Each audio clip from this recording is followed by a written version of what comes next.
கர்த்தாவே, நாங்கள் உம்மை சோத்திரிக்கிறோம். இந்த காலை வேளையில் உங்களுடைய கிருபைக்காக சோத்திரம் ஆண்டவரே. கடந்து வந்த பிள்ளைகளை கர்த்தர் ஆசீர்வதிப்பீராக. உங்களுடைய கரம் வல்லமை எங்கள் மத்தியில் பெரிய காரியங்கள் நடப்பிக்க உதவி செய்யும். பாரத்தோடும் கண்ணீரோடும் வேதனையும் வந்த ஒவ்வொரு பிள்ளையோட வாழ்க்கையிலையும் தேவன் மகத்தான காரியங்களை செய்து நாமத்தை மகிமைப்படுத்தும். கர்த்தாவே, தேவ கிருபை ஒரு பிள்ளையோடு இருந்து பெரிய காரியங்கள் நடப்பிக்க பரிசுத்தாவின் தாம் உதவி செய்ய வேண்டுமா நாங்கள் ஜெபிக்கிறோம். உங்களுடைய வல்லமை அதிகாரம் கிருபையும் எங்கள் மத்தியில் பெரிய காரியங்களை செய்யும்படியாய் இந்த காலை வேளை ஆராதனை கர்த்தர் ஆசீர்வதித்து அநேக ஆண்டவரே நன்மையாய் முடிச்சுவிட்டும்படியே நாங்கள் ஜெபிக்கிறோம். கர்த்தாவே, எல்லா தடைகளும் உடைப்பீராக. தேவனுடைய வார்த்தை மட்டுமே இந்த இடத்துல ஒலிக்கட்டும். தேவனுடைய கரம் விளங்கட்டும். கர்த்தாவே, ஒரு நாமம் மையப்படட்டும். நிறைந்த ஆராதனை ஆஸ்வதிக்கும்படியாய் இயேசு நாமத்தில் ஜெபிக்கும் நல்ல பிதாவே, ஆமென். எல்லாரும் இந்த 3வது ஞாயிற்றுக்கிழமை கர்த்தர் நம்மளை கொண்டு வந்திருக்கிறாரு. இந்த 3 வாரங்களுக்கு கர்த்தர் நம்மளை பாதுகாத்திருக்கிறாரு. இந்த இயேசு ஒருவர் தான் நம்மை பாதுகாத்து, இந்த இயேசு ஒருவர் தான் நம்மை நடத்தி இந்த 20 தேதி வரைக்கும் கர்த்தர் நம்மளை கண்மணி போல பாதுகாத்தார். எல்லா கர்த்தனைக்கு சோதனை பண்ணுவோமா? அவரை போல யாருமே இல்லை, இயேசுவை போல யாருமே இல்லை. இந்த உலகத்தில் எத்தனை பேர் இந்த நாளை பார்க்க முடியாதபடி இருக்கிறாங்க. இந்த உலகத்தில் எத்தனை பேர் மரித்து போயிருக்கிறாங்க. கர்த்தர் நம்மை பாதுகாத்திருக்காரு, நம்ம சபையை பாதுகாத்திருக்காரு, நம்முடைய சபை மக்கள் பிள்ளைகள் எல்லாரையும் கர்த்தர் பாதுகாத்திருக்காரு, நம்ம ஊழியக்காரரை கர்த்தர் பாதுகாத்திருக்காரு. அதனால எல்லாரும் இருந்த வண்ணமாய் எல்லா ஆண்டரை பார்த்து எல்லாம் சொல்லுமா, உந்தையே பெரிதையா என்னில் உந்தையை பெரிதையா. எல்லாம் சேர்ந்து சொல்லுவோம், உந்தையை பெரியது, உந்தையை பெரிதையா என்னில் உந்தையை பெரிதையா. ஒரு நாள் உந்தையில் கண்டேனையா, அந்நாள் என்னை வெறுத்தேனையா. ஒரு நாள் உந்தையில் கண்டேனையா, அந்நாள் என்னை வெறுத்தேனையா. உந்தையை பெரிதையா என்னில் உந்தையை பெரிதையா. உந்தையை பெரிதையா என்னில் உந்தையை பெரிதையா. அன்பே அன்பே அன்பே ஆருயிருறவே ஆனந்தமானந்தமே ஆனந்தமானந்தமே. என்னை மறவா இயேசுநாதா, உந்தன் தயவால் என்னை நடத்தும். என்னை மறவா இயேசுநாதா, உந்தன் தயவால் என்னை நடத்தும். Thank you Lord Jesus. அவருடைய தயவால் நம்மை நடத்தி வந்திருக்கிறார். அப்பன் தண்ணீரெல்லாம் ஆசீர்வதித்து கூட என்னை மாப்பேசி தொட்டிகளாம் கர்த்தர் ஆசீர்வதித்த கிருபைக்காக உள்ளத்தின் ஆழத்தின் எல்லா கர்த்தருக்கு நன்றி சொல்லுவோம். நன்றி அப்பா. ஹல்லேலூயா. உமக்கு ஸ்தோத்திரம் ஸ்தோத்திரம் ஸ்தோத்திரம் ஸ்தோத்திரம் ஸ்தோத்திரம். நன்றி இயேசுவே, உமக்கு ஸ்தோத்திரம் ஸ்தோத்திரம் ஸ்தோத்திரம். கடந்த வாரம் முழுவதும் நம்மளை பாதுகாத்தார். ஹல்லேலூயா. உமக்கு ஸ்தோத்திரம் ஸ்தோத்திரம் ஸ்தோத்திரம் ஸ்தோத்திரம் ஸ்தோத்திரம் ஸ்தோத்திரம் ஸ்தோத்திரம். நேற்று தினத்தில் இருந்தவங்க இன்னைக்கு இல்லை, நேற்று நைட்டு இருந்தவங்க இன்னைக்கு காலையில் பார்க்க முடியல. ஆனால் கர்த்தர் நம்மை ஆசீர்வதித்து நம்மை பாதுகாத்து தம்முடைய முகத்தை நம்மை பிரகாசிக்க வைத்து இத்தனை பேர் இந்த பிறந்த நாளை கூட பார்க்க முடியாமல் இருக்கிறாங்க. ஆனால் கர்த்தர் இன்னைக்கு நம்மளுக்கு புதிய நாளை கொடுத்துருக்காரு, ஒரு புதிய வாரத்தை கொடுத்துருக்காரு. எல்லாம் சேர்ந்து சொல்லுவோமா? நேத்தைய துயரமெல்லாம்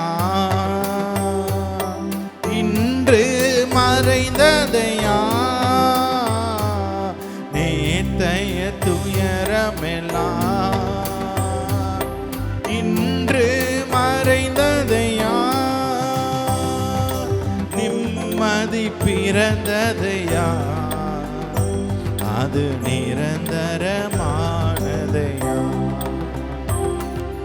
நிம்மதி பிறந்ததையா, அது நிரந்தரமானதையா. இல்ல செய்து சொல்லும். கோடி கோடி கோடி கோடி நன்றி டாடி, கோடி கோடி நன்றி டாடி, கோடி கோடி நன்றி டாடி. நாவில் உள்ளதெல்லாம் உந்தன் புகழ்தானே, என் நாவில் உள்ளதெல்லாம் உந்தன் புகழ்தானே. நான் பேசி மகிழ்வதெல்லாம் உந்தன் பெருமைதானே. நான் பேசி மகிழ்வதெல்லாம் உந்தன் பெருமைதானே. கோடி கோடி நன்றி டாடி, கோடி கோடி நன்றி டாடி, கோடி கோடி நன்றி daddy. Thank you Jesus. Hallelujah. உமக்கு நன்றி அப்பா. 1000 நாவுகள் உம்மை துதித்தாலும் உமக்கு நன்றி சொன்னாலும் அந்த நன்றின்ற வார்த்தைக்கு அது போதுமானதா இருக்காது. அத்தனை நன்மைகள் எங்களுக்கு செய்திருக்கிறேன் ஆண்டவரே. உமக்கு சோத்திரம் சோத்திரம் சோத்திரம் சோத்திரம் சோத்திரம். பலவீன நேரத்தில் எங்கள் கூட இருந்து எங்களை பாதுகாத்தீரே, அதுக்காக உமக்கு சோத்திரம் ஆண்டவரே. உமக்கு சோத்திரம் சோத்திரம் சோத்திரம் சோத்திரம். அல்லேலூயா. உமக்கு சோத்திரம் சோத்திரம். அல்லேலூயா. உமக்கு சோத்திரம் சோத்திரம் சோத்திரம் சோத்திரம் சோத்திரம் சோத்திரம் சோத்திரம். எல்லாரும் கர்த்தருக்கு நன்றி சொல்லுவோம். எத்தனை எத்தனை நன்மைகள் நமக்கு செய்திருக்கிறார், எத்தனை எத்தனை சூழ்நிலைகளிலிருந்து நம்மளுக்கு கர்த்தர் உதவி செய்திருக்கிறார். அத்தனை சூழ்நிலைகள் எல்லாம் நன்றி சொல்லுவோமா? எத்தனை நன்மைகள் எனக்கு செய்தி, எப்படி நன்றி சொல்வேன், நான் எப்படி நன்றி சொல்வேன். எத்தனை நன்மைகள் எனக்கு செய்தி, எப்படி நன்றி சொல்வேன், நான் எப்படி நன்றி சொல்வேன். நன்றி ராஜா, நன்றி ராஜா, நன்றி ராஜா, நன்றி ராஜா, நன்றி ராஜா, நன்றி ராஜா, நன்றி ராஜா, இயேசு ராஜா.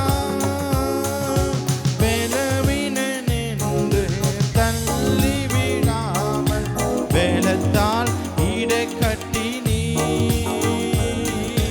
பலவீனனென்று என்னை தள்ளிடாமல் பலத்தால் இடை கட்டி நீ,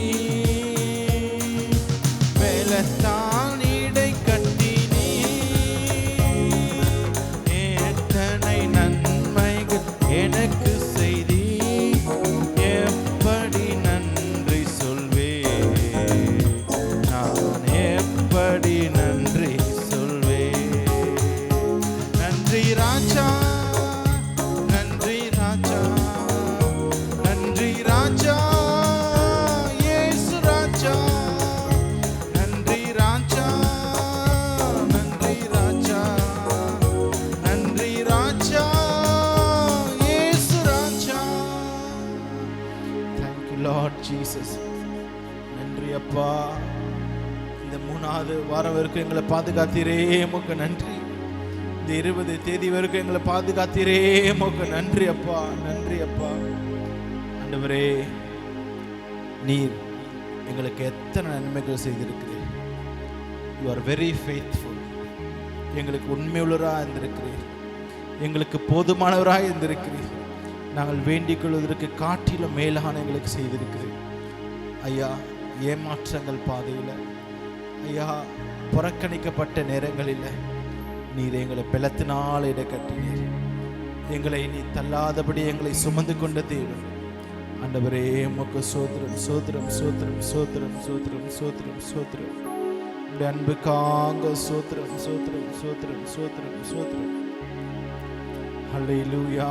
உமக்கு சோத்திரம் சோத்திரம் சோத்திரம். Thank you Lord Jesus. ஆண்டவரே உமக்கு சோத்திரம் சோத்திரம். ஹல்லேலூயா. உமக்கு சோத்திரம் சோத்திரம் சோத்திரம். நடத்தி வந்த பாதைகளை நினைக்கும் போதெல்லாம் கண்ணீரோடு நன்றி சொல்லி துதிக்கிறேனையா. நடத்தி வந்த பாதைகளை நினைக்கும் போதெல்லாம் கண்ணீரோடு நன்றி சொல்லி துதிக்கிறேனையா. உங்க அன்பு பெரியது, உங்க இரக்கம் பெரியது, உங்க கிருபை பெரியது, உங்க தயவு பெரியது. எல்லாம் சொல்லுவோமா? உங்க அன்பு பெரியது, உங்க இரக்கம் பெரியது, உங்க கிருபை பெரியது, உங்க தயவு பெரியது. கடத்தி வந்த பாதைகளை நினைக்கும் போதெல்லாம் கண்ணீரோடு நன்றி சொல்லி துதிக்கிறேனையா. நடத்தி வந்த பாதைகளை நினைக்கும் போதெல்லாம் கண்ணீரோடு நன்றி சொல்லி துதிக்கிறேனையா. உங்க அன்பு பெரியது, உங்க இரக்கம் பெரியது, உங்க கிருபை பெரியது, உங்க தயவு பெரியது. உங்க அன்பு பெரியது, உங்க இரக்கம் பெரியது, உங்க கிருபை பெரியது, உங்க தயவு பெரியது. Thank you Lord Jesus. ஆண்டவரே, நீர் எங்களை நடத்தாவிட்டால் யார் நடத்திருக்க கூடும்? துன்மார்க்கன் வரும் பலனை நீ காண்பாய். கர்த்தர் எங்களை நீ நடத்தி வந்த அந்த வழியை பார்க்கும்போது ஆச்சரியமானது, அதிசயமானது. எத்தனை பேர் ஐயா மரித்து போயிருக்கிறாங்க இந்த நாட்களில். கொள்ள நோய்களிலும் பேரழிவிலும் சிகிச்சை பலனின்றி மரித்து போயிருக்கிறாங்க. ஆனால் நீர் எங்களை நடத்தி வந்திருக்கிறீர், நீர் எங்களை பாதுகாத்து வந்திருக்கிறீர், நீர் எங்களை சுமந்து வந்திருக்கிறீர். அதுக்காக நன்றி அப்பா. நாங்கள் உயிருள்ள நாளெல்லாம் உமக்கே உண்மையாம் உத்தமமாக இருந்து உம்முடைய பாதையில் நாங்கள் ஓட எங்களுக்கு நீ உதவி செய்ய வேணுமா? நாங்கள் செபிக்கிறோம். ஹல்லேலூயா. உமக்கு ஸ்தோத்திரம் ஸ்தோத்திரம் ஸ்தோத்திரம் ஸ்தோத்திரம் ஸ்தோத்திரம். ஹல்லேலூயா. உமக்கு ஸ்தோத்திரம் ஸ்தோத்திரம் ஸ்தோத்திரம் ஸ்தோத்திரம் ஸ்தோத்திரம் ஸ்தோத்திரம். எங்கள் பாதையிலா நீ எங்களுக்கு கூட வந்தீரே. உமக்கு ஸ்தோத்திரம் ஸ்தோத்திரம் ஸ்தோத்திரம் ஸ்தோத்திரம் ஸ்தோத்திரம். ஆண்டவரே உமக்கு ஸ்தோத்திரம். எல்லாம் சேர்ந்து சொல்லுவோமா? பாதையில் கஷ்டம் அணுகிடும் போது பங்கம்பாரா நான் உன்னை தாங்கினே. பாதையில் கஷ்டம் அணுகிடும் போது பங்கம்பாரா நான் உன்னை தாங்கினே. பலவீனன் கரத்தால் தூக்கியே உன்னை நான், பலவீனன் கரத்தால் தூக்கியே உன்னை நான், இந்த நண்பால் என்னை நிறுத்த, நண்பால் உன்னை நிறுத்த. கிருபையே உன்னை இந்நாள் வரையும் காத்தது, கிருபையே கிருபையே உன்னை எந்நாள் வரையும் காத்தது, உன் கிருபையே கிருபையே. Thank you Lord. அந்த கிருபை தானே பாதுகாத்துச்சு. இந்நாள் வரை கர்த்தர் நம்மளை பாதுகாத்திருக்கிறாரு. அப்படி பாதுகாத்தது உண்மையானால் அப்படி உங்களை நடத்துனது உண்மையானா நீங்கள் எல்லாரும் ஒரு நிமிஷம் இருந்த வண்ணமாய் கரங்களை தூக்கி முழங்கால் போட்டு, ஆண்டவரே, என்னையும் என் குடும்பமும் என்னோட வீட்டு அத்தனை நபர்களையும் உங்களோட கரத்தில் ஒப்பு கொடுத்து நான் ஜெபிக்கிறேன். ஆண்டவரே, இந்த லைவ்ல, இந்த ஆராதனையில் ஒவ்வொரு இணைந்திருக்கிற ஒவ்வொரு பிள்ளைகளையும் நீ கண்ணோக்கி பாருங்க. ஆண்டவரே, இன்றைக்கு இந்த ஆராதனையில் இணைந்து முழங்கால் போட்டு கைகளை தூக்கி நிற்கிற உன் பிள்ளைகளை நீ பார்க்கிறீர். அவர்களை இந்நாள் முதல் உங்கள் கரம் பிடிப்பதாக அந்த குடும்பங்களை நடத்த வேண்டுமா நாங்கள் ஜெபிக்கிறோம். கர்த்தருடைய வல்லமையின் கரம் இன்றைக்கு இவர்கள் நடத்திட்டோம். அந்த உள்ளத்துக்குள்ள உங்களுடைய அபிஷேகத்தின் வல்லமை இப்பொழுது இறங்க வேண்டுமா நாங்கள் ஜெபிக்கிறோம். அந்த புதிய கிருபை இப்பொழுதே கர்த்தர் தருவீராக. Thank you Jesus. Hallelujah, hallelujah. Sotram, sotram, sotram, sotram, sotram, sotram, sotram, sotram. Praise the Lord, praise the Lord, praise the Lord, praise the Lord. Hallelujah. Mukku sotram, sotram, sotram, sotram, sotram. Hallelujah. Mukku sotram. வாக்களித்த தேவனை நீ பாடிக்கொண்டாடு, வாக்களித்த தேவனை நீ பாடிக்கொண்டாடு,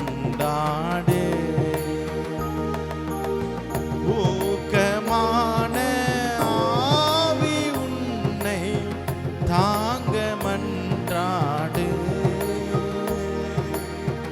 ஊக்கமான ஆவி உன்னை தாங்க மன்றாடு, சோர்ந்து போகாதே மனமே, சோர்ந்து போகாதே, சோர்ந்து போகாதே மனமே, சோர்ந்து போகாதே, கண்டுனை அழைத்த தேவன் கைவிடுவாரோ, கண்டுனை அழைத்த தேவன் கைவிடுவாரோ, சோர்ந்து போகாதே மனமே, சோர்ந்து போகாதே, சோர்ந்து போகாதே மனமே, சோர்ந்து போகாதே. இயேசுவே உமக்கு ஸ்தோத்திரம். ஆண்டவரே உமக்கு ஸ்தோத்திரம், ஸ்தோத்திரம், ஸ்தோத்திரம், ஸ்தோத்திரம். ஹல்லேலூயா. உமக்கு ஸ்தோத்திரம், ஸ்தோத்திரம், ஸ்தோத்திரம், ஸ்தோத்திரம், ஸ்தோத்திரம். Praise the Lord, praise the Lord, praise the Lord, praise the Lord, praise the Lord. Hallelujah. Sotram, sotram, sotram, sotram, sotram. Thank you Jesus.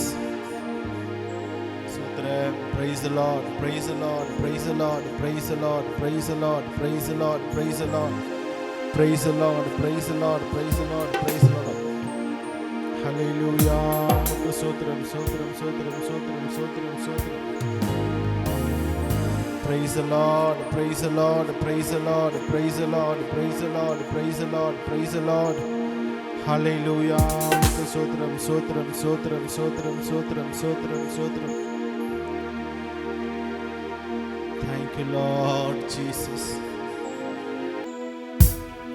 எல்லாரும் இருந்த வண்ணமாக கடைசியாக எல்லா ஆண்டு நோக்கி சோதனம் பண்ணி இந்த நாளை கர்த்தருடைய கரத்தில் கொடுத்து எல்லாரும் அப்படியே கண்களுடைய எல்லாம் சோத்திரம் பண்ணுவோமா? சோத்திரம், சோத்திரம், சோத்திரம். இந்த வாரம் முழுவதும் கடந்த வாரம் காத்த தேவன் இந்த புதிய வாரத்துக்குள்ளாக நம்மை எல்லா விதமான விஷ கிருமிகளின் மத்தியிலிருந்து, எல்லா விதமான தொற்றிலிருந்தும் கர்த்தர் நம்மளை பாதுகாக்க போற கிருபைக்காக எல்லா கர்த்தருக்கு சோத்திரம் பண்ணுவோம். Thank you Jesus. Sotram, sotram, sotram, sotram, sotram, sotram, sotram.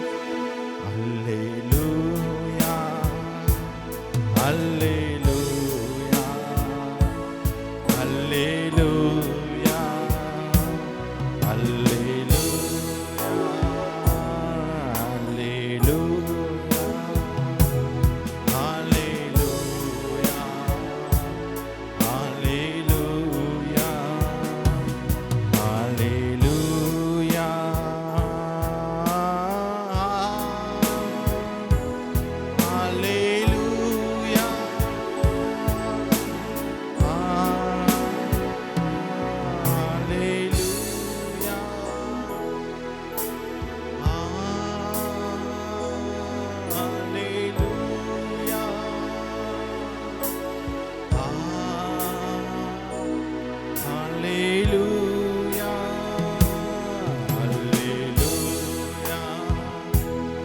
அல்லேலூயா அல்லேலூயா அல்லேலூயா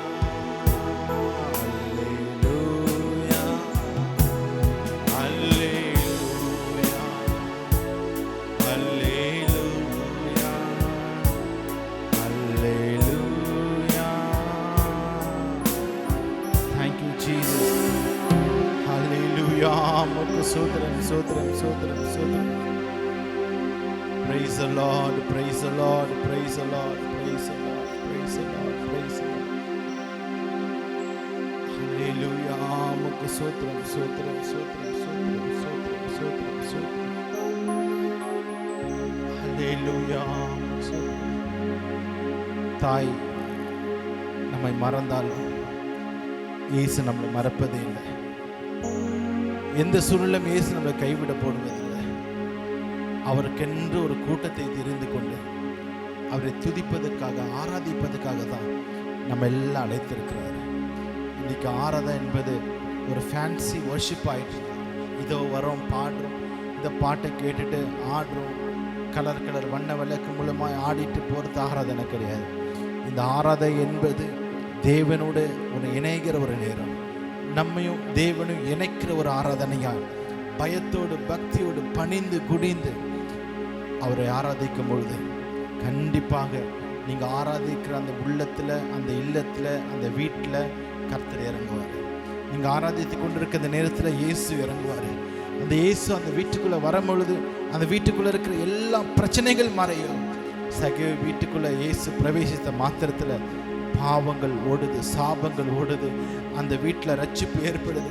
இன்றைக்கு நீங்கள் ஆராதிக்கும் பொழுது இயேசு அந்த வீட்டுக்குள்ளே வரும்பொழுது உங்கள் வீட்டுக்குள்ளே இருக்கிற கிரியை செய்கிற எல்லா அசுத்த ஆவிகள், எல்லா மாந்திரிக ஆவிகள், எல்லா வறுமையின் ஆவிகள், கடன் பிரச்சனைகள், எல்லா கீழ்ப்படியாம ஆவிகள் எல்லாம் இப்பொழுது கடந்து போகும். எல்லாரும் கர்த்தர் நோக்கி எல்லாம் சோதரம் பண்ணுவோம். Thank you Jesus. ஹல்லேலூயா. இன்றைக்கு வானம் திறக்கப்படுகிற நேரம், இயேசு உங்கள் மத்தியில் தோன்றி அருகில உலாவுகிற நேரம், இயேசு இன்றைக்கு வாசப்படுகிற நேரம். எல்லாரும் வேடிக்கை பார்க்காதபடி எல்லாம் அமைதியாக ஆண்டவர் நோக்கி எல்லாம் சோதனம் பண்ணுவோம். கர்த்தர் இன்றைக்கு அவர் தொடுகிற தெய்வம். இன்றைக்கு நீங்கள் இருக்கிற இடத்துல இயேசு தொடுகிறவர். இன்றைக்கு இருக்கிற இடத்துல இயேசுவின் பிரசன்னத்தை நீங்கள் உணர்கிற ஒரு நேரமாக இருக்கிற அப்படின்னா எல்லாம் கர்த்தர் நோக்கி சோதனம் பண்ணுவோம். Thank you Jesus. ஹல்லேலூயா. சோத்ரம் சோத்ரம் சோத்ரம் சோத்ரம். எல்லாரும் தாழ்த்தி ஒப்பு கொடுப்போம். Thank you Jesus. தாழ்த்தி என்னை அவர் கையில் தந்து ஜீவ பாதையில் என்றும் ஓடுவே. தாழ்த்தி என்னை அவர் கையில் தந்து ஜீவ பாதை என்றும் ஓடுவே. Thank you Lord Jesus. Praise the Lord. ஆண்டவரே, இந்த ஆராதனை கர்த்தர் ஆசீர்வதிப்பாராக. இந்த செய்தியை கர்த்தர் ஆசீர்வதிப்பாராக. இன்னைக்கு நடக்கக்கூடிய எல்லா விதமான ஆராதனை நம்முடைய கிருபை இருக்கட்டும். பங்கு பெற்று ஒவ்வொருவரும் கர்த்தர் ஆசீர்வதிப்பாராக. இயேசு மூலம் பிதாவே, ஆமென்.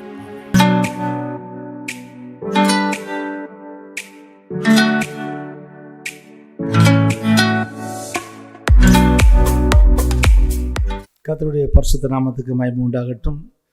ஆண்டவராகிய இயேசு கிறிஸ்து நாமத்தில் அனைவருக்கும் வாழ்த்து தெரிவித்து, இந்த காலை வெளியிலும் பொறுமையாக இருங்கள் என்ற ஒரு தலைப்பில் உங்களோட கூட பேச கர்த்தர் எங்களுக்கு உதவி செய்வாராக. அன்பான தேவனுடைய பிள்ளைகளே, ஆவிக்குரிய வாழ்க்கையில் ஆவியின் கனி 9 இருக்குது. அந்த 9 கனியில் ஒரு கனி தான் நீடிய பொறுமைன்னு சொல்லி பார்க்குறோம். அதாவது இந்த உலகத்தில் இன்றைக்கி அநேகர் சொல்கிறாங்க, நம்ம இயேசு நாட்டை வந்தால் எல்லாம் கிடைச்சிடும். கிடைக்கும், உண்மை தான் அது. ஆனால் எல்லாம் கிடைச்சிடும்னா எல்லாத்துலேயும் நீ எப்படி இருக்கணும்? உண்மையாக இருக்கணும், ஒழுங்காக இருக்கணும். அதை நீ பார்க்கறதில்ல. இப்போ சாதாரணமாக நம்ம பள்ளி படிப்பில் பார்க்கும்போது பரீட்சைன்னு ஒன்று வைப்பாங்க. காலாண்டு தேர்வு, அரையாண்டு தேர்வு, முள்ளாண்டு தேர்வுன்னு சொல்லி. அப்போ அந்த பரீட்சையில் நம்ம பாஸ் பண்ணணும். அது என்ன, அதில் பல விதமான பாட புத்தகங்கள்லேருந்து கேள்வி கேட்பாங்க. ஒரு சப்ஜெக்ட் மாத்திரம் இல்லை, science, history, geography, maths, English இதெல்லாம் சேர்ந்து தான் டெஸ்ட் இருக்கும். அதே போல் தான் தேவன் எல்லா கனிகளும் நிறைந்த ஒரு மனிதனுக்கு மதிப்பு கொடுக்கறது அதனால தான். அதில் தான் பயிற்சியில் தேர்றது. நீ ஒரு சப்ஜெக்டில் மட்டும் அன்பு மட்டும் இருந்தால் பத்தாது. அன்பு இருக்கும், கடைசியில் பொறுமை இருக்காது. பொறுமை இருக்கும், ஆனால் தயவு இருக்காது. ஏதாச்சும் ஒன்று இருந்தால் ஒன்று இருக்காது. ஆனால் மனுஷனுடைய வாழ்க்கையில் இந்த 9 வரங்களும் 9 கனிகளும் பரிசுத்த ஆவியானவர் நமக்கு கொடுக்குறார். எதுக்கு அப்படின்னாக்க, ஆவியின் பிரயோஜனத்துக்காக, ஜனங்களை ஆதாயப்படுத்தி தேவனிடத்தில் சேர்க்க, அவர்களுக்கு வேண்டிய நன்மைகளை செய்ய, தேவனுடைய ஆசீர்வாதத்தை பெற்றுத்தர தான் இந்த விதமான கனிகளையும் வரங்களையும் கர்த்தர் நமக்கு கொடுக்கிறார். இதில் எல்லா கனியும் சொல்கிறதுக்கு இப்போ நேரம் கிடையாது. அதனால் ஒரு கனியை மட்டும் இந்த காலை வேளையில் தியானித்து நம்ம கடந்து போகும். அதில் ஒரு கனி நீடிய பொறுமைன்னு சொல்லி ஒரு கனி, ஆவியின் கனி இருக்குது. ஆனால் அந்த நீடிய பொறுமை நமக்கு எது இருக்கணும் அப்படின்னு சொல்லி நம்ம பார்ப்போமானால், நம்முடைய வாழ்க்கையில் நீடிய பொறுமை இருந்தால் தான் கனி கொடுக்க முடியும். எப்பயுமே ஒரு மரத்தில் ஒரு கனி உண்டாகணும்னாக்க முதலாவது பூ வரும், அடுத்தாப்புல காய் வரும், கடைசியில் தான் கனி வரும். அப்போ ஒரு ஃபார்முலா இருக்குதுல்ல, எடுத்தோன்னா கனியாக மாற முடியாது. அது மாதிரி கனி கொடுக்கக்கூடிய ஒரு மரமாக இருக்க முடியாது. நல்ல மரம்லாம் நல்ல கனி கொடுக்கும், கெட்ட மரம்லாம் கெட்ட கனியை கொடுக்கும். இந்த கனியை குறித்து சொல்லும்போது பார்த்தீங்கன்னாக்க, அந்த கனி கொடுப்பதற்காக தான் கர்த்தர் செய்தார், இந்த பொறுமையை கொடுத்துருக்காரு. அதாவது பொறுமைங்கிறது இன்றைக்கி ஆவிக்குரிய வாழ்க்கையில் இன்றைக்கி அநேகருக்கு இருக்காது. புரியல அப்படின்னு சொல்லி வேதத்தை குறித்து 2 கேள்வி கேட்டோம்னாக்க உடனே அவங்களுக்கு கோபம் வந்துடுது. அப்போ அவங்க அன்பு இருந்து என்ன பிரயோஜனம் சொல்லுன்னு பார்க்கலாம். அன்பு இருக்கிறதுலே ரொம்ப அன்பு தான் பிரதானம்னு சொல்லி வேதத்தில் சொல்லப்படுது. தேவன் அன்பாக இருக்கிற உண்மை தான். ஆனால் ஒரு பொறுமை, அந்த அவர்கிட்ட இந்த பொறுமை நம்மள்கிட்ட இல்லையே. இன்றைக்கி மயிர் கத்திரிவனுக்கு முன்பாக சத்தம் விடாத ஆட்டை போல் வாய் திறவாக இருந்தாலும், நம்ம ஒரு சின்ன விஷயத்த சொன்னாலும் அது பயங்கரமாக கோபம் நம்மளை அடிக்காத குறையாக விட்டுறாங்க. இன்றைக்கி அந்த பொறுமை இன்றைக்கி வாழ்க்கையில் நமக்கு வேணும். அந்த பொறுமைங்கிறது எதுக்கு தெரியுமா? கனி கொடுக்க தான் அந்த பொறுமை. லூக்கா 8:15 வாசிச்சு பண்ணால் அதை பற்றி அந்த கனிக்கு கொடுக்கக்கூடிய ஒரு பொறுமையாக அந்த இடத்துல பார்க்கணும். நம்ம இன்றைக்கி ஆவிக்குரிய வாழ்க்கையில் பார்க்கும்போது இன்றைக்கி எதுக்கு அந்த பொறுமை தேவைப்படுதுனாக்க, வாக்குத்தத்தம் நிறைவேறதுக்காக அந்த பொறுமை நமக்கு தேவைப்படுது. பிரியமானவர்களே, எபிரேயர் 6:12-15 வாசிக்கும் போது அந்த வசனம் தான் வாசிக்கிறோம். அதே போல் எபிரேயர் 10:36 அந்த காரியத்தை நம்ம பார்க்குறோம். அதாவது வாக்குத்தத்தம் நிறைவேறணும். ஆண்டவர் நம்ம கொடுத்த வாக்குத்தத்தம், நீ நன்றாக இருப்பாய், உன்னை ஆசீர்வதிப்பேன், உன்னை கொண்டு பெரிய காரியத்தை செய்வேன். இந்த வாக்குத்தத்தம்லாம் நிறைவேறதுக்கு நீ எப்படி இருக்கணுமா? பொறுமையாக இருக்கணும்னு சொல்கிறார் ஆண்டவர். ஆமாம், ஆபிரகாம் பார்த்து சொல்கிறாரு, சாராளை பார்த்து சொல்கிறாரு. ஆபிரகாமுக்கும் சாராளுக்கும் குழந்தை இல்லை. ஒரு காலகட்டத்தில் ஒரு மத்தியான நேரத்தில், ஒரு உஷ்ணமான நேரத்தில் மமரியின் பூமியில் அவன் ஆபிரகாம் வாசமாக இருக்கும்போது அந்த இடத்துல வரும்போது அவன் அவருக்கு உபசரிப்பு இதெல்லாம் செய்கிறான். அவருக்கு வேண்டிய உணவெல்லாம் கொடுத்து அவரை கனப்படுத்துகிறான். ஆனால் ஆண்டவர் போகும்போது அந்த இடத்த விட்டு என்ன செய்கிறாரு, மேராக சாராள்கிட்ட அடுத்த உற்பத்தி கால திட்டத்தில் நான் ஒன்றத்தில் வருவேன், அப்பொழுது நீ ஒரு குமாரனை அணைத்து கொண்டிருப்பான்னு சொன்னார். இது சொல்லிவிட்டு கிட்டத்தட்ட எத்தனை வருஷம் ஆகிப்போச்சு? 25 வருஷம் ஆகிப்போச்சு. குழந்தை பிறந்த பாடு இல்லை. ஒவ்வொரு நாளும் கர்த்தர் சொன்னார்னு சொல்லி அவன் கோவப்படலை, கர்த்தர் மேலே கோவப்படலை, பொறுமையாக இருந்தான். அதான் சொல்லுவாங்க, பொறுத்தார் பூமி ஆழ்வார்னு சொல்லுவாங்க.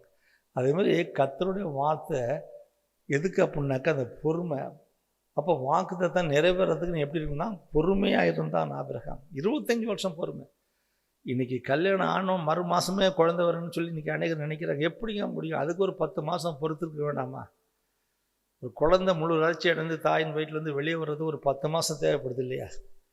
நீ 10 மாதத்துக்குள்ளேயே ஆசைப்பட்டினா சீக்கிரம் சீக்கிரம் எப்படி வரும்? அது நிச்சயம் முடியாது. அதுமாதிரி கர்த்தர் ஒவ்வொன்றுக்கும் ஒரு வாக்கு பண்ணியிருக்கிறார். உனக்கு இவ்வளோ நாள் இருக்குது அப்படின்னு சொல்லும்போது அது நிறைவேற நாள் வளவு நம்ம என்ன செய்யணும்? மிகுந்த பொறுமையாக இருக்கணும். இன்றைக்கி அநேகர் சொல்கிறாங்க, கோயிலுக்கு வந்தவுடனே நீங்கள் தான் சொன்னீங்களா பாஸ்டர், வந்தவுடனே வேலை கிடைக்குங்கிறீங்க, ஆச்சு 2 வருஷம் ஆச்சு இன்னும் வேலை கிடைக்கலங்கிறீங்க. கல்யாணம் ஆகுன்னு சொன்னீங்க, என்ன கல்யாணம் ஆகலை, குழந்தை பிறகுன்னு சொன்னீங்க, இன்னும் குழந்தை பிறக்கலை, என்ன பாஸ்டர் நீங்கள் அப்படின்னு சொல்லி ஜனங்க கோவப்படுறதை நம்ம பார்க்குறோம். ஆனால் அன்பான தேவனுடைய பிள்ளைகளே, ஆபிரகாமுடைய வாழ்க்கையில் அப்படி இல்லை. அவன் வாக்குத்தத்தம் நிறைவேற வரைக்கும் நான் ஒரு பெரிய ஒன்று ஜாதியாக்குன்னு சொன்ன அந்த வாக்குத்தத்தம் நிறைவேறதுக்காக அவன் வெயிட் பண்ணான். கிட்டத்தட்ட 25 வருஷம் கழித்து தான் ஈசாக்கு அவனுக்கு பிறந்தான். எனக்கு அன்பான தேவனுடைய பிள்ளைகளே, இன்றைக்கு உன்னோட வாழ்க்கையில் அந்த வாக்குத்தத்தை நிறைவேற வரைக்கும் நீ முறுமுறுக்கக்கூடாது. மற்றவங்கள்ட்ட போய் ஆண்டவரை பற்றி தப்பு சொல்லக்கூடாது. ஆண்டவருடைய வார்த்தையை கீழ்ப்படியணும். அந்த வாக்குத்தத்தை நிறைவேறதுக்கு உனக்கு ஒரு ஆயுதம் தான் இது, பொறுமைங்கிற ஆயுதம். அந்த பொறுமை இருக்க தொட்டு தான் கர்த்தர் அந்த ஆபிரகாமை அடுத்தாப்புல ஈசாக்கின் தேவன் யாக்கோபின் தேவன் மாற்றினார். இன்றைக்கி உன்னோட வாழ்க்கையில் அந்த பொறுமை இருக்குதா? எது எடுத்தாலும் கொஞ்சம் கஷ்டம். கொஞ்சம் சொல்கிறத கொஞ்சம் வேகமாக சொன்னால் கோபம் வந்துடுது. கொஞ்சம் நம்ம சத்தம் போட்டு சொன்னால் கோபம் வந்துடுது. எப்படிங்க செய்ய முடியும் சொல்லுங்கள் பார்த்து. சோறு போட்டு வச்சு சுட சோறு போட்டு வச்சு கொஞ்சம் ஆறுறது கூட பொறுமை இல்லை. கையை வைக்கும்போது திட்டுறோம், இன்னும் இவ்வளோ சூடாக கொடுக்குற, இவ்வளோ சூடாக கொடுக்குற அப்படின்னு. அன்பான தேவனுடைய பிள்ளைகளை, இந்த பொறுமையை குறித்து தான் நம்ம அதிகமாக கவனிக்கணும். அந்த பொறுமை வர்றதுக்கு முதல்ல அது கனி வேணும், கனி கொடுக்கணும். ரெண்டாவது வாக்குத்தத்தம் நிறைவேறது காத்திருக்கணும். மூன்றாவது நற்பண்புகள் வளர என்ன செய்யும்? அந்த பொறுமை தேவையாக இருக்குது. ரோமர் 5:4 வாசிக்கும்போது பவுல் தான் சொல்கிறான், நற்பண்புகள் வளரணும். நற்பண்புகள்னா இது பெரியவங்களை மதிக்கணும், தாய் தகப்பனை கனம் பண்ணணும், கணவனை மதிக்கணும், நல்ல மற்றவங்கள்ட்ட அன்பாக பழகணும், அன்பாக பேசணும், அவங்களுக்கு உதவி செய்யணும், அவங்களுக்கு நல்லது கெட்டதில் கலந்துக்கணும், அவங்களுக்கு வேண்டிய நன்மைகளை செய்து அவங்களுடைய குடும்பத்தை நம்ம நல்லா கொண்டு வரணும். இதெல்லாம் பார்க்கணும். நீங்கள் கடவுளுக்காக கடவுள்கிட்ட நான் பரிசுத்தமாக வாழணும். இதெல்லாம் நற்பண்புகள் வளர்கிறதுக்கு இந்த பொறுமை எடுத்தோடனே நல்ல பண்புகள்லாம் வந்துடாது. அது கோபம், பொறாமை, இன்னும் என்னென்னமோ இருக்குது, எல்லாமே இருக்குது. பாருங்கள், மாமிசத்தின் கிரியைகள் வெளியரங்கமாக இருக்குதுன்னு சொல்கிறாங்க. 14 வகையான காரியங்களை மனசுக்குள்ளே வச்சுருக்கு. இதெல்லாம் வெளியேற்றுறதுக்கு அந்த பொறுமை தேவை உனக்கு. இதெல்லாம் வெளியே போன ஏற்பாடு தான் கர்த்தர் உன்னை ஆஸ்வதிக்கிறார். உலக காரியங்கள் உனக்குள்ளே இருக்கக்கூடாது. அன்பான தேவனுடைய பிள்ளைகளை பாருங்கள், லோத்து ஆபிரகாம் கூட வர்றான். ஆண்டவர் சொன்ன இடத்துக்கு ஆபிரகாம் புறப்பட்டு போகிறான். ஆதியாகமம் 12 வாசிக்கும் போது அதான். ஆனால் அவன் நான் காண்பிக்கும் தேசத்துக்கு போ, அங்கே பெரிய ஜாதியாக்குவன், நீ ஆசீர்வாதமாக இருப்பேன்னு சொல்லி ஆண்டவர் ஒரு இடத்துக்கு போக சொல்கிறாரு. சரின்னா ஆபிரகாம் அந்த இடத்த விட்டு போகிறான். ஆண்டவருடைய வார்த்தையின்படியே கூட என்ன செய்கிறான்? லோத்தும் அவனுடைய சித்தப்பார் பையன் தான் அவனுக்கு கூட வரான். நானும் கூட வரேன் சித்தப்பான்னு சொல்லி அழைச்சிட்டு போகிறான். ஆனால் போகிற வழியிலேயே 2 பேருக்கும் நல்ல ஒரு ஆசீர்வாதமாக இருந்தது. ஆதியாகமம் 13 வாசித்து பார்த்தீங்கன்னாக்கா, அந்த 1-2 வாசித்து பார்த்தீங்கன்னாக்கா 2 பேரும் செல்வ சீமானாக இருக்கிறாங்க. எல்லாம் ஆடு. லோத்துக்கு ஆபிரகாமுக்கு இருந்த அதே ஆசீர்வாதம் லோத்துக்கு இருந்தது. நல்லா கவனிக்கணுதில்லை. அப்போ நம்மளை போல தான் உலக மக்கள் ஆஸ்வதிக்கப்படுறாங்க. நல்லா கவனிங்க இந்த வசனத்தை. உலக மக்கள் நல்ல நம்மளோட பார்த்தீங்கன்னா ஆசீர்வாதமாக தான் இருப்பாங்க. ஆனால் அது ஆசீர்வாதமே கிடையாது. ஏன்னு கேட்டாக்க, கர்த்தருடைய ஆசீர்வாதமே ஐஸ்வர்யத்தை தரும். அதோடு அவர் வேதனையை கூட்டாக இருந்தது முடியும். இப்போ தாவீது சொன்னான் பாருங்கள், 1:17 கடைசி வசனத்தை வாசிக்கும் போது, தேவரீர் இந்த வீட்டை நீ ஆசீர்வதிக்கிறீர், உன் ஆசீர்வாதம் எப்போ இருக்குன்னு சொல்லி முடிக்கிறான் பார்த்தீங்களா? அதுதான் இன்னைக்கு தேவனுடைய ஆசீர்வாதம் இல்லாத வீடு கூரை இல்லாத வீடு மாதிரி தான் இருக்கும். அங்கே சண்டை சச்சரவு, சாத்தானுடைய கோயிலாக தான் அங்கே இருக்கும் அந்த வீடு. இன்றைக்கி ஆவிக்குரிய வாழ்க்கையில் ஏன் அன்றைக்கி இந்த பொறுமை இல்லாமல் இன்றைக்கி குடும்பத்தை கெடுத்துடுறாங்க? குடும்பத்தில் ஒரு சமாதானம் இல்லை, சந்தோஷம் இல்லை. கணவனுக்கு விரோதமாக மனைவி, மனைவிக்கு விரோதமாக கணவன், பெற்றோருக்கு விரோதமாக பிள்ளைகள், பிள்ளைக்கு விரோதமாக பெற்றோர்கள், இப்படியாக ஒரு வீடு பாருங்கள் ரணக்கலமாகுது. என்ன காரணம்னாக்க, ஒருத்தருக்கு ஒருத்தர் இந்த பொறுத்து போகிற ஒரு தைரியம் அவங்களுக்குள்ளே இல்லை இன்றைக்கி. இதுதான் ஒரு பெரிய காரியம். அது அதனால தான் ஆவியின் கனியில் 9ல் ஒரு கனி தான் பொறுமை. அந்த பொறுமை எதுக்குனாக்க, முதலாவது சொன்ன கனி கொடுப்பதற்காக அந்த பொறுமை தேவைப்படுது. ரெண்டாவது தேவனுடைய வாக்குத்தத்தை நிறைவேறதுக்காக பொறுமை தேவைப்படுது. மூன்றாவதாக நற்பண்புகள் வளர நமக்கு அந்த பொறுமை தேவைப்படுது. நல்ல பண்புகள்னாக்க, அதாவது நல்ல ஒரு அவன் ஆவிக்குரிய வாழ்க்கையில், அதாவது இவன் கிறிஸ்தவனா, இவனை பார்க்கும்போது இவன் கும்புற கடவுள் எப்படின்னு சொல்லி மற்றவங்க நம்மளை பார்த்து என்ன செய்யணும்? ஒரு ஆசை வரணும். நம்மளும் அந்த ஆண்டவரை தேடணும். ஆண்டவரை துதிக்கிறவங்க இவ்வளோ அன்பாக இருக்காங்களே, இவ்வளோ நல்லா சுத்தமாக இருக்காங்களே, இவ்வளோ ஒழுங்காக இருக்காங்களே சொல்லிட்டு அவங்க நம்மளை பார்த்து என்ன செய்யணும்? அவங்க தேவனை தேடணும். அதுதான் நற்பண்புகள் வளர்கிறதுக்கு கண்டிப்பாக பொறுமை தேவை. தேவ ஊழியன், நல்ல கவனிங்க, தேவனுடைய ஊழியம் அடையாளமாக இருக்கிறதுக்காக தான் அந்த பொறுமை தேவை. 2 வாசிக்கும் போது தேவ ஊழியக்காரன் எப்படி இருக்கணும்னு சொல்லி பார்க்குறோம். அதே போல் 2 கொரிந்தியரில் 12 வாசிக்கும் போது எப்படி இருப்பான்னு பார்க்குறோம். இன்றைக்கி ஆவிக்குரிய வாழ்க்கையில் ஒரு ஊழியக்காரனுடைய பிஹேவியர் எப்படி இருக்கும். விசுவாசிங்க கோவப்படலாம், ஆனால் ஊழியக்காரன் கோவப்படக்கூடாது. அவன் பொறுமையாக இருக்கணும். அவன் பொறுமையாக இருந்தால் தான் அந்த ஆத்மா ஆதாயம் பண்ண முடியும். அவங்க சொல்கிறாங்கன்னு இவனு சத்தம் போட்டால் அவங்களும் சத்தம் போட்டாங்க, 2 பேர் வாழ்க்கையும் ஒன்றும் இல்லாமல் போய்ட்டு இன்றைக்கி அதனால தான் பாருங்கள், மோசே கண்மலையை பார்த்து பேசுன்னு சொன்னார். ஜனங்கள் செய்த பல பிரச்சனைகள் மூலமாக அவன் இருதயம் கலங்கி போய் என்ன செய்கிறான், கர்த்தர் சொன்ன வார்த்தைக்கு மாறாக கண்மலையை பார்த்து அடிக்கிறான். தண்ணீரும் புறப்பட்டு வருது, தண்ணீரை குடித்தார்கள். அப்போ நீ விரோதமாக போனாலும் கர்த்தர் கிரியை செய்வார். ஆனால் அதுக்குண்டான தண்டனை உனக்கு உண்டு, அது மறக்கக்கூடாது. கர்த்தர் கண்மலையை பார்த்து பேசுன்னு சொல்லும்போது அவன் என்ன செய்யலாம், பேசியிருக்கணும். என்ன பிரச்சனை வந்தாலும் சரி தான். அதை மீறி அவன் என்ன செய்யலாம், அடிக்கும்போது கர்த்தருடைய வார்த்தை புறக்கணிக்கும் போது கர்த்தர் அவனை கடைசி நாளில் புறக்கணிக்கிறார். அவன் கானானுக்குள்ளே எல்லாரையும் போகிறதுக்கு வழி நடத்தி கொண்டு போனான். எல்லோரும் கானானுக்குள்ளே போனாங்க.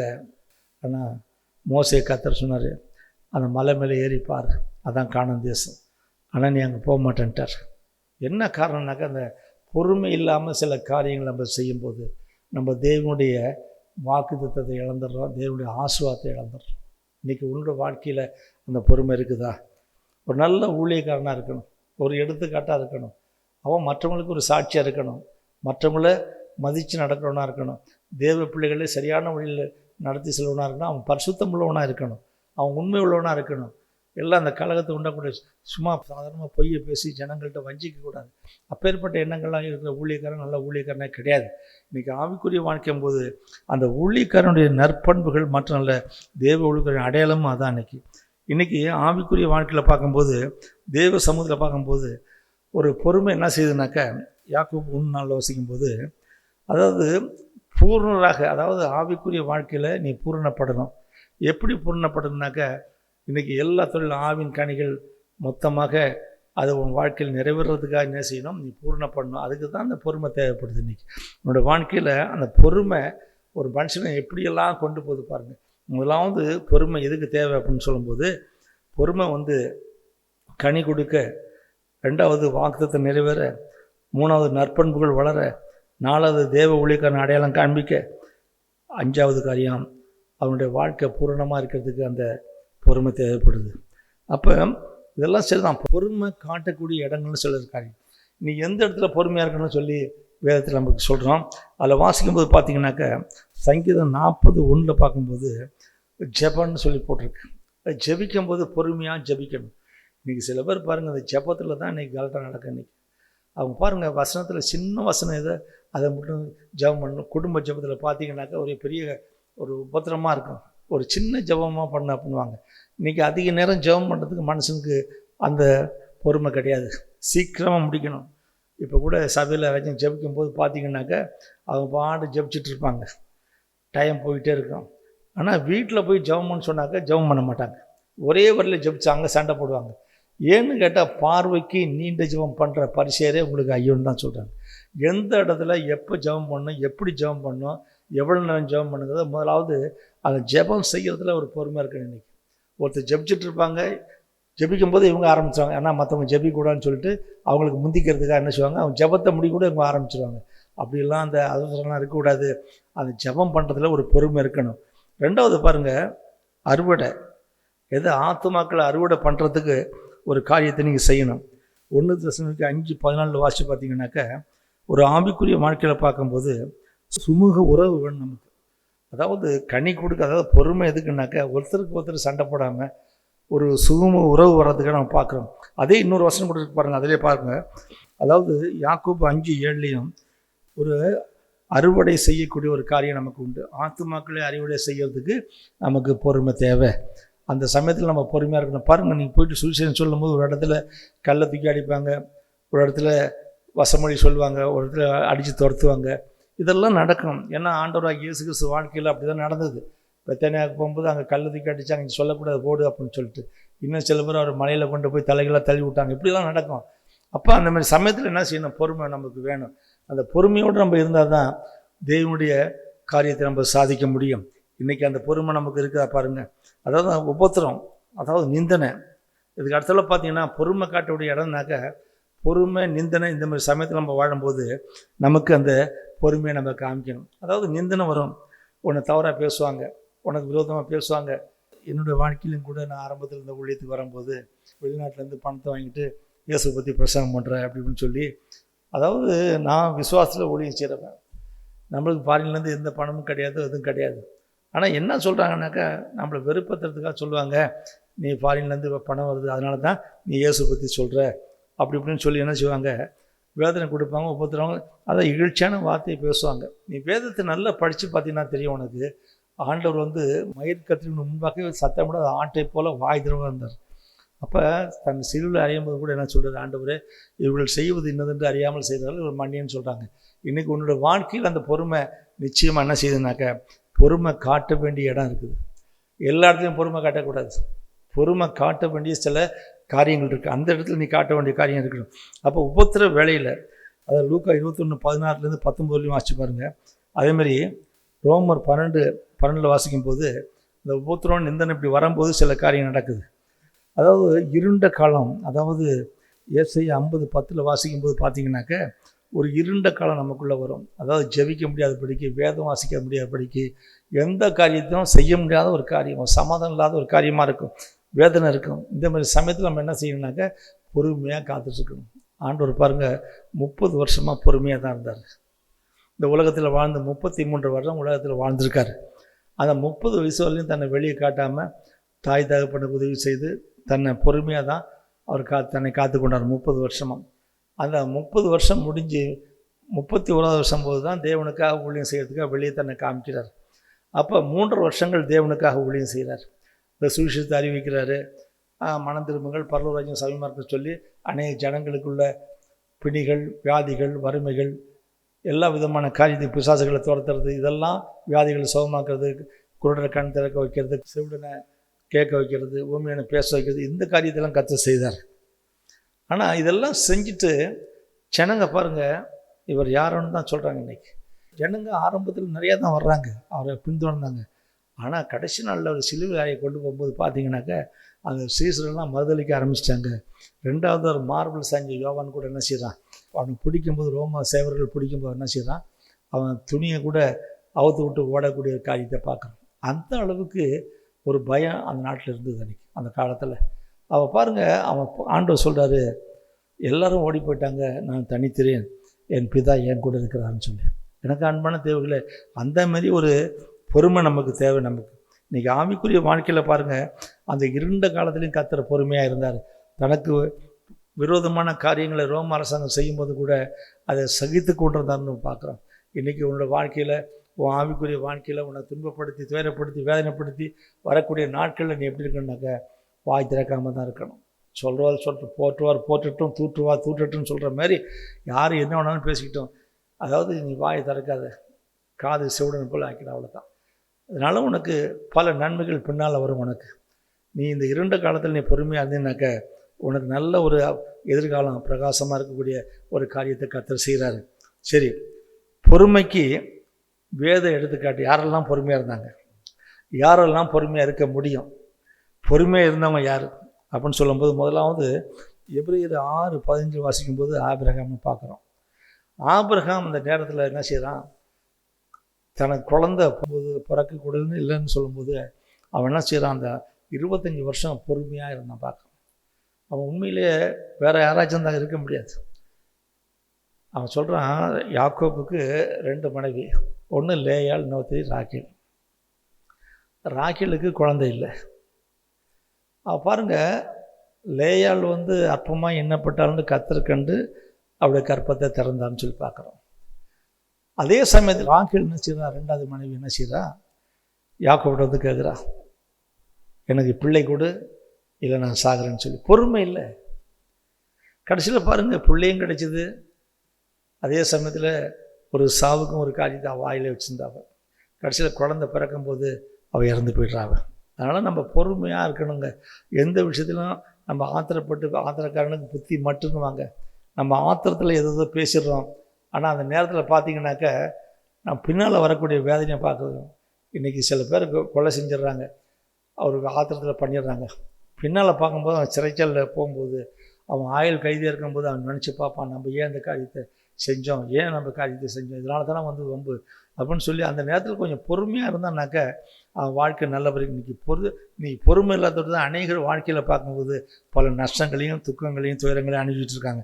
அப்போ ரெண்டாவது காரியத்தை பார்த்தீங்கன்னாக்க ஆவிக்குரிய வாழ்க்கும் போது யோபு 1ஆம் அதிகாரம் 2வது வசனம், யாக்கோபு 5:11 வாசித்து பார்த்தீங்கன்னா அந்த ஒரு காரியம் வருது அங்கே. அப்போ அந்த காலத்தில் பார்க்கும்போது யோபு குறித்து உங்களுக்கு தெரியும். உங்களுக்கு யோபு ஆரம்பத்தில் தேவன் அவனை ஆஸ்வதிக்கும் போது மகா சீமானாக இருந்தான். அவனுக்கு ஆடு மாடுகளுக்கு பஞ்சம் இல்லை, வேலைக்காரருக்கு பஞ்சம் இல்லை, மனைவி மக்கள்லாம் நல்லா சந்தோஷமாக தான் வாழ்ந்தாங்க.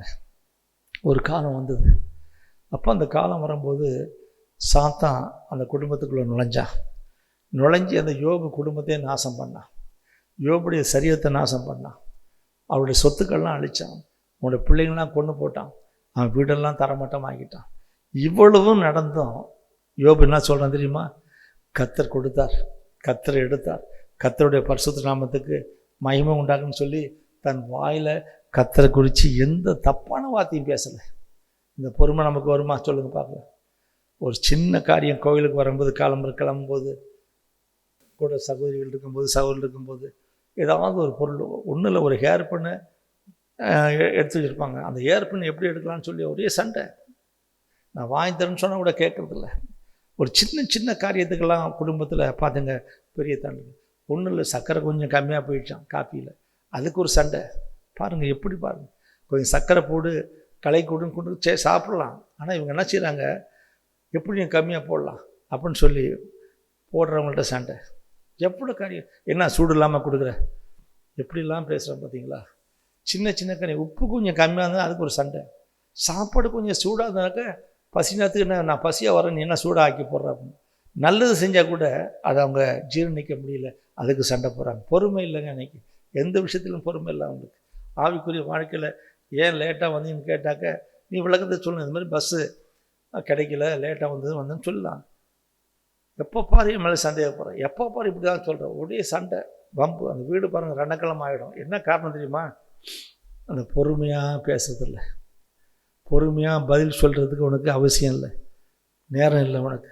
எடுத்தோன்னே சண்டை தான், எடுத்தோன்னே கூச்சல் தான். இன்றைக்கி ஒரு வீட்டில் நடக்க பாருங்கள், ஒரு சின்ன அற்ப விஷயத்துக்கு கூட கோவப்படுவாங்க. அன்னைக்கு என்னங்க தண்ணி கொண்டு வைக்கலன்னு கேட்டால் அதுக்கு ஒரு சண்டை. எப்படி பார்த்தீங்களா? நம்ம செய்ய வேண்டிய கடமை செய்யணும். சரிங்க, மறந்துட்டேன் இந்தாங்க சொல்லி கொண்டா கொடுக்கணும். அப்போ அவங்க என்ன சொல்லுவாங்க, என்ன தண்ணி கூட உன்னால் மொண்டு வைக்க முடியாதா, மொண்டு குடிக்க முடியாதா, இது கூட நான் செய்யணுமா? அதுக்கு ஒரு பெரிய சண்டை போட்டு கடைசியில் அந்த சாப்பாடே சாப்பிட முடியாது ஏஞ்சி போடுவார். எதுக்கு சொல்ல வரேன்னாக்கா, ஒரு பொறுமை காட்ட வேண்டிய இடத்துல நம்ம காரணம். யோபு பாருங்கள், தனக்கு எல்லாமே இழந்து போயிட்டான். தன்னோட குழந்தைங்க 10 பேர் சாக கொடுத்தான். ஆடு மாடெல்லாம் போயிடுச்சு, கொள்ளை கொண்டு போயிடுச்சு. அவங்க தோட்டம் தோறும் எல்லாமே எரிஞ்சு சாம்பலாக போயிடுச்சு. அப்போ ஆண்டவர்கிட்ட சொல்கிறேன், ஆண்டவரே நான் நிர்வாணியாக வந்தேன், என் தாயின் கற்பத்துக்கு நிர்வாணியாக வந்தேன், நான் நிர்வாணியாக போகிறேன்னு சொல்கிறேன்.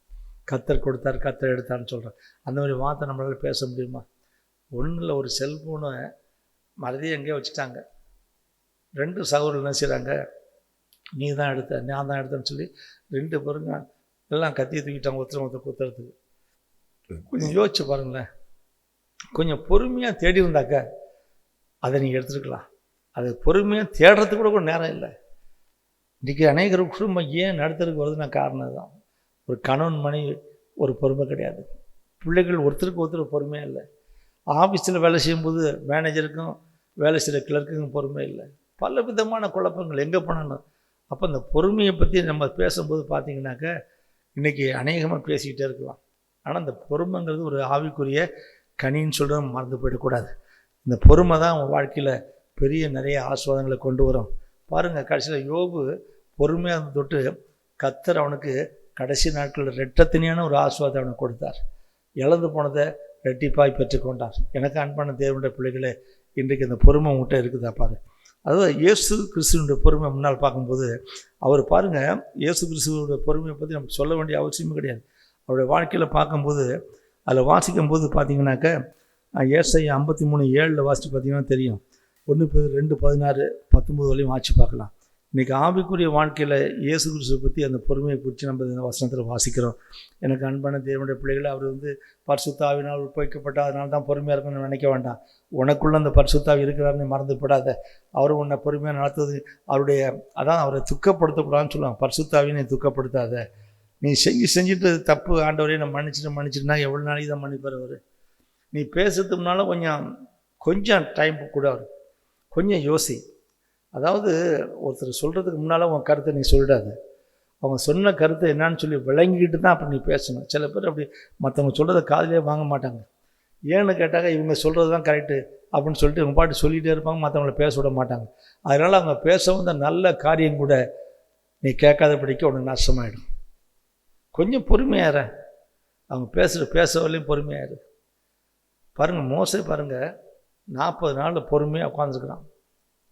ஆண்டவர் வர சொல்லிட்டேன், நீ வா மலைக்கு வா, நான் உனக்கு தரிசனமாகறேன்னு சொல்லும்போது கிட்டத்தட்ட 1 நாளில் 2 நாளில் 40 நாள், அதே மாதிரி 40 நாள் ஆண்டவர் சமூகத்தில் உட்காடுறான். குடிக்க தண்ணி இல்லை, சாப்பிட இல்லை, புசியாமலும் குடியாமலும் உட்காந்துருக்கான் போயிட்டு. அதுவும் அந்த மலைங்கிறது யாருமே இருக்க மாட்டாங்க அங்கே. அப்பேற்பட்ட ஒரு பயங்கரமான ஒரு சூழ்நிலையில் அவன் உட்காந்துருக்கான்னா அவனுக்கு பொறுமை எப்படி இருப்பாருங்க. கர்த்தரே அவனை குறித்து பொறுமை சொல்கிறார், அவனை பற்றி சொல்கிறாரு. அவன் என் வாசலில் அவன் எப்படிப்பட்டவன், பொறுமை உள்ளவனாக இருக்கிறான். எப்படி பார்த்தீங்களா, அவனை போல் பொறுமைசாலி உலகத்தில் யாருமே இல்லைன்னு சொன்னார். அவனுக்கே கோபம் வருதுனாக்க நீ கொஞ்சம் யோசிச்சு பாரு, அப்போ ஜனங்க எந்த அளவுக்கு அவனை வெறுப்பேற்றிருப்பாங்க. இருந்தாலும் அந்த பொறுமை இல்லைன்னா கூட அவன் என்ன செய்யறான், தேவசம் ஜனங்களுக்காக திறப்பின் வாசலில் நிற்கிறான். ஐயா அவங்களுக்கு ஒன்றும் செஞ்சிடாத, அவங்க ஒன்று நம்பி தான் வந்திருக்காங்க, அவங்கள சொல்லிட்டு அவங்க வந்து ஏதாச்சும் பண்ணிட்டின்னாக்க அந்த பார்வனை ஒன்று பார்த்து பரியாசம் பண்ணுவான். வேண்டாம் ஐயா, அவங்கள விட்டுரு அப்படின்றான். அப்போ ஆண்டவர் பாருங்கள், மோசையோட பேச்சை கேட்டு அவங்களுக்கு ஒன்றும் செய்யாமல் இருந்தாலும் தண்டனைன்னு வரும்போது அது தண்டனை வரதான் செய்யுது. இன்றைக்கி உன்னோட வாழ்க்கையில் ஆண்டவரை போல் நம்ம பொறுமையாக இருக்கிறதுக்கு கர்த்தர் நமக்கு உதவி செய்வார். அதனால் உபத்திரம் வந்து பாருங்கள், ஆவிக்குரிய வாழ்க்கையில் பார்க்கும்போது, இன்றைக்கி அநேகருடைய வாழ்க்கையில் பார்க்கும்போது பொறுமைன்னு சொல்லும்போது எப்படி வரும் ஒரு மனுஷனுக்கு. அதில் வாசிக்கும்போது பார்த்திங்கனாக்கா தேவ காரியங்களில் பார்க்கும்போது தெய்வீக பங்கில் வந்து என்ன செய்யணும், நம்ம பொறுமையாக இருக்கணும். அதாவது தேவன் நம்ம நடத்துகிற காரியங்களில் மிகுந்த, அதாவது அவருடைய பண்பில் தெய்வீக பண்புங்கிறது எது சொல்லுதுனாக்கா, தெய்வீக பண்புன்னா என்ன, மற்றவங்களை நேசிக்கணும். கர்த்தர் அன்பாகவே இருக்கிறார், கர்த்தருடைய காரியங்களை நம்ம பார்க்குறோம். அவர் பொறுமை உள்ளவராக இருக்கிறார், அவர் அன்பாகவே இருக்கிறார், அவர் இரக்கமுள்ள தேவன், உருக்கமுள்ள தேவன். இப்படியெல்லாம் நம்ம அந்த தெய்வீக பண்பு இருக்கணும். அந்த பண்பு உனக்கும் இருக்கணும் பிரியமானவர்களே. அந்த பண்பில் நீ வளரணும் தான் கர்த்தர் உன்னை ட்ரெயின் பண்ணுறாரு. அதனால் அந்த பொறுமைக்கும் ஒரு காரியத்தை கர்த்தர் வச்சுருக்காரு. பொறுமையாக இருந்தது அப்படின்னாக்க தேவனுடைய நன்மைகளை கண்டிப்பாக நீ பெற்றுக்கொள்ள முடியும். தேவனுடைய, அதாவது உலகத்தில் கிடைக்கக்கூடாத ஒரு சமாதானத்தை, உலகத்தில் கிடைக்கக்கூடாத ஒரு நன்மையை அவர் உனக்கு தருவார். உனக்கு ஏன்னு கேட்டாக்க, அவர் இந்த உலகத்தை உண்டாக்குனவர், உன்னை என்னை உண்டாக்குன அவர் தான். அவர் கொடுக்காதவங்க யாருக்கு கொடுப்பாரு? அவர் யார் உண்மையாக நம்புகிறாங்களோ, அவர் யார் உண்மையாக தேவனுடைய கனிகள் நிறைந்து ஜெபிக்கிறாங்களோ, நிச்சயமாக அவர் உங்களுக்கு உதவி செய்வார். 2வது காரியத்தை பார்க்கும்போது, அதாவது தேவ வசனத்தில் நிறைவு பெறணும். அதாவது ஆவிக்குரிய வாழ்க்கையில் பார்க்கும்போது தேவ வசனத்தில் நிறைவுனாக்க, இன்றைக்கி வசனத்தை படிக்கிறது மாத்திரமல்ல, அதே மாதிரி நடக்கிறதுக்கு நம்ம பார்க்கணும். இன்றைக்கி உபாகம் 28:1 இன்று நான் உனக்கு உன் தேவனுடைய கட்டளை நடக்க நீ கவனமாக இருக்கும்படிக்கு அவர் சத்தத்துக்கு உண்மையாக செவி கொடுப்பியானால் இப்பொழுது சொல்லப்படும் ஆசீர்வாதங்கள் உனக்கு மேல் வந்து பலிக்குன்னு சொல்கிறாங்க. அப்போ தேவ வசனத்தில் நிறைவு பெறுவதற்கு நீ செய்யணும். ஏன்னா எல்லாம் முடிந்ததுன்னு சொல்கிறார் ஆண்டவர். சிலுவையில் எல்லாம் முடிந்தது அப்படின்னு சொல்லும்போது கர்த்தருடைய காரியத்தை அவர் பூமியில் நிறைவேற்றி விட்டார். பிதா அவருடைய சித்தமானதை பூமியில் நிறைவேற்றி விட்டார். அதான் தெய்வீக பண்பு. இன்னைக்கு தெய்வீக பண்புனாக்கா நீ வந்து ஜனங்களுக்கு மத்தியில் நீ என்ன செய்யக்கூடாது, உன்னை பெருமையாக காட்டிக்கூடாது. பாருங்கள், இயேசு கிறிஸ்து இந்த உலகத்தில் வாழ்ந்த போது அநேகரை வந்து சுகமாக்கினார். குருடனுடைய கண்களை திறந்து சொன்னது, இது யாருக்கு நீ சொல்லான்னு சொல்லும்போது, அப்போ பாருங்கள் அவருடைய பண்பு என்னன்னாக்கா, தெய்வீக பண்புனாக்க தேவனை வந்து மகிமைப்படுத்துறது தான். அன்னைக்கு நீங்கள் சில பேர் தெய்வம் கொடுக்குற நன்மைகளை வச்சு இவங்க என்ன இவங்க செஞ்ச மாதிரி உலக மக்கள்கிட்ட நன்மை பெற்றுவாங்க. அதெல்லாம் தப்பு. இன்றைக்கி பிசாசு ஓட்டத்துக்கு ரேட்டு பேசுகிறாங்க. இன்றைக்கி என்ன காரணம்னு சொன்னாக்கா, ஏன்னா இவங்க சொல்லி ஓடுற மாதிரி கேட்குறாங்க.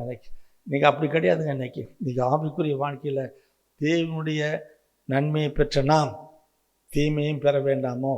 யோபு சொன்ன வார்த்தை அதான். அப்போ தேவனுடைய நன்மையை பெற்ற நாம் தீமையும் பெற வேண்டாமோ? அவள் பாருங்கள், அந்த பொறுமை, அவன் பொறுமையாக அதை தொட்டு தான் அவன் ரெட்டிப்பான ஆசீர்வாதங்களை கடைசி நாட்களில் பெற முடிஞ்சுது. இந்த செய்தி கேட்குற தேவனுடைய பிள்ளைகளை உங்களுடைய வாழ்க்கையில் தேவனுடைய பொறுமை, அதாவது ஆவின் கனியின் ஒன்றாகிய 9 ஒன்றாகிய அந்த நீடிய பொறுமையை பெறுவதற்கு நாம் கர்த்தர்கிட்ட ஜெபம் பண்ணுவோம். கர்த்தர் நிச்சயமாக அந்த கனியை கொடுக்க அவர் வல்லவராக இருக்கிறார். ஜெபிப்போம்மா. அன்பு இருக்க நல்ல ஆண்டவரே, இந்த ஆஸ்வதிக்கப்பட்ட இந்த மத்தியான வேளையிலும் கூட நம்முடைய கிருபைக்கு சோதரம் ஐயா. இந்த செய்தியை ஆண்டவரே கேட்ட ஒவ்வொரு ஜனங்களையும் கர்த்தர் ஆஸ்வதிப்பதாக அவங்க வாழ்க்கையில் பொறுமையாக இருந்து தேவனுடைய ராஜ்யத்தில் சேர உதவி செய்ய வேண்டுமா நாங்கள் ஜெபிக்கிறோம். தேவன் கொடுக்கும் எல்லா நன்மைகளையும் பெறுவதற்கு பொறுமையாய் காத்திருந்து கர்த்தாவே அதை பெற்றுக்கொள்ள இந்த பிள்ளைகளுக்கு நீ உதவி செய்ய வேண்டுமா நாங்கள் ஜெபிக்கிறோம். இதன் மூலமாக அநேக பிள்ளைகள் ஆஸ்வாதம் பெறுவதற்கு கர்த்தர் உதவி செய்ய வேண்டுமாய் இயேசுவின் நாமத்தில் ஜெபிக்க நல்ல பிதாவே, ஆமேன். என் ஆத்மாவே கர்த்தரை ஸ்தோத்திரி, என் முழுவதுமே பரிசுத்த நாமத்தை ஸ்தோத்திரி. என் ஆத்மாவே கர்த்தரை ஸ்தோத்திரி, கர்த்தர் செய்த சகல உபகாரங்களையும் மறவாதே. ஆமேன்.